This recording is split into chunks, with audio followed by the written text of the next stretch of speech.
Good day everyone. Today we will going to talk about the principles of classroom management.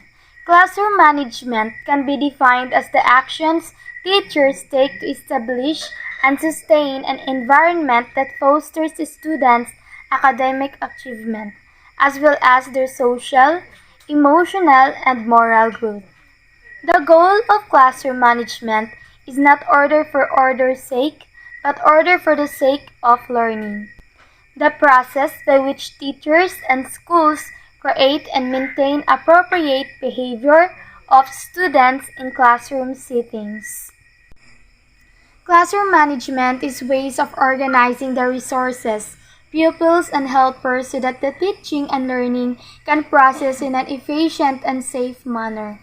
Classroom management, it's effective discipline, it's being prepared for class, it's motivating your students, it's providing a safe and comfortable learning environment, it's building your students' self-esteem, it's being creative and imaginative in daily lessons. There are 5 principles of classroom management. Principle number 1 is building a good relationship between teacher and students. Principle number 2, setting rules, routines, and procedures. Principle number 3, managing self. Principle number 4, maintaining appropriate student behavior. Principle number 5, techniques of motivating. Let's discuss first the principle number 1, which is building a good relationship between teacher and students. One of the most effective ways to increase student engagement and achievement is by building strong relationship with your students. Teachers who foster positive relationships with their students create classroom environment more conducive to learning and meet students' developmental, emotional, and academic needs. For example, address every student with name and show care and concern. The third, use humor and involves class in some decision making. And last, work hand in hand with students. Principle number 2, setting rules, routines, and procedures. Rules is general expectations that are usually written on the paper.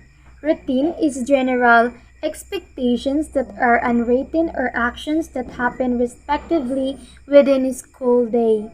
Then procedure is general expectations for a specific activity. It can prevent problem behavior by providing information about what to do in a certain environment. Students can benefit from rules, routines, and procedures as structures alleviates their confusion across settings and activities throughout the day.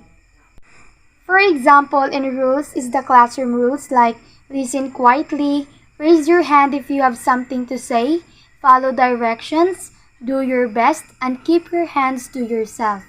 Example in routines like students stand up to greet the teachers. Then example in procedures, teacher state the clear instruction before start any group activity. Principle number 3, managing self. It is the ability to regulate one's emotions, thoughts, and behaviors effectively in different situations. For example, being fair, being friendly, being firm or strict, and being optimistic and determined.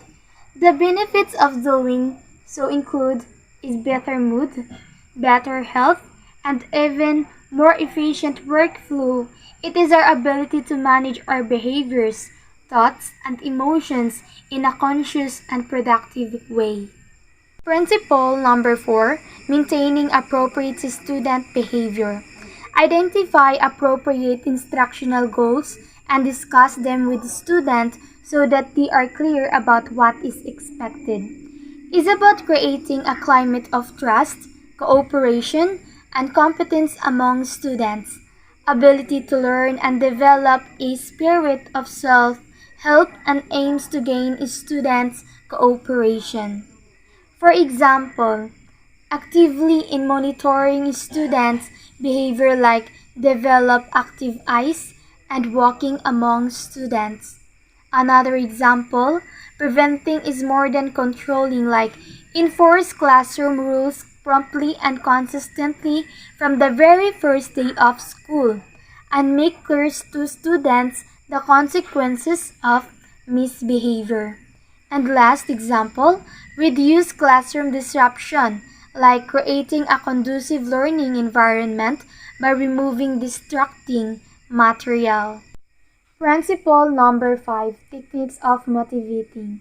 It is the process of motivating individuals to take action in order to achieve a goal. Motivated students are much more likely to achieve their potential and find success. Motivation is an essential ingredient in effective teaching and learning.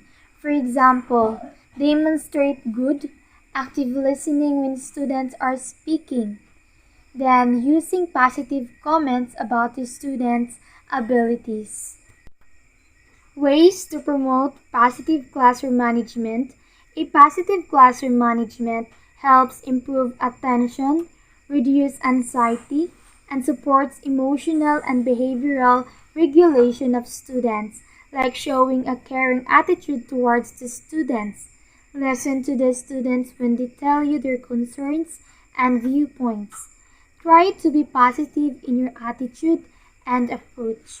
Therefore, effective classroom management establishes and sustains an orderly environment in the classroom, increases meaningful academic learning, and facilitates social and emotional growth.